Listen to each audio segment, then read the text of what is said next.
ان شاء الله يا جماعة احنا يعني الناس اللي هي بتجتهد في اخر 10 ايام في رمضان بأمر الله، يعني هنبتدي في العشرة الاواخر من رمضان.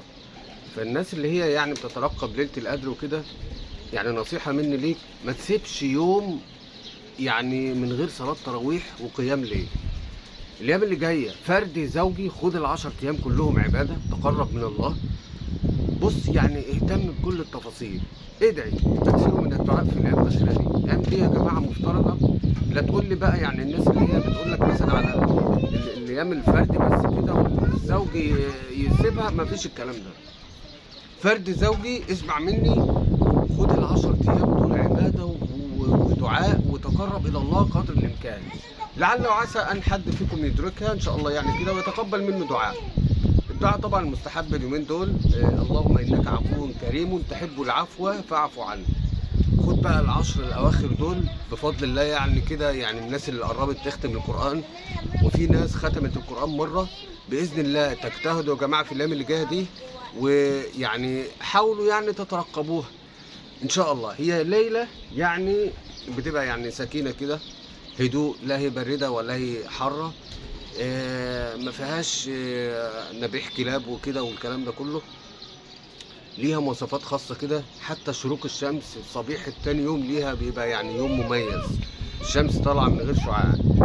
ان شاء الله حاول بكمارتي ان ارسل لكم يعني الشمس، شروق الشمس يعني لو ربنا اراد، يعني على حسب، لان ساعات الواحد بيغلبه النوم يا جماعة. احنا كلنا طبعا عارفين موضوع النوم في الصيام وفي رمضان مش احسن حاجه. يعني الناس بتصحى سحور وبتتاخر ومواعيد الشغل ومواعيد كده، فيعني الحمد لله يعني ماشي الحال.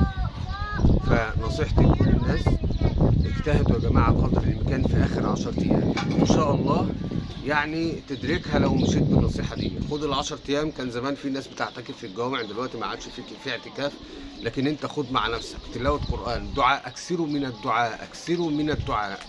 اللهم انك عفو كريم تحب العفو فاعف عني. اخر 10 ايام يا جماعه يعني خدهم عباده. مفيش، تفرغ من كل حاجه. بص يعني سيب كل حاجه حواليك، وسيب يعني خلاص راحت كل حاجه. والناس اللي يعني اللي اشترى لبس عيد اشترى، واللي راح اشترى مش رمضان اشترى، والناس كلها عملت كل حاجه. خد العشر ايام دول صلاه وعباده ودعاء وقيام ليل، واكثر من الدعاء بالليل، بالذات بالليل يعني ادعي. وحاول تصلي الفجر طبعا.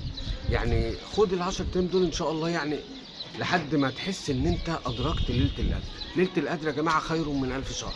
اليوم فيها يعني عباده، يوم فيها يعني مش هقول لك انا يعني خير ليله القدر. وربنا يعني ينولها لنا كلنا يا جماعه، وان شاء الله خير. واشوفكم بخير. السلام عليكم ورحمه الله وبركاته.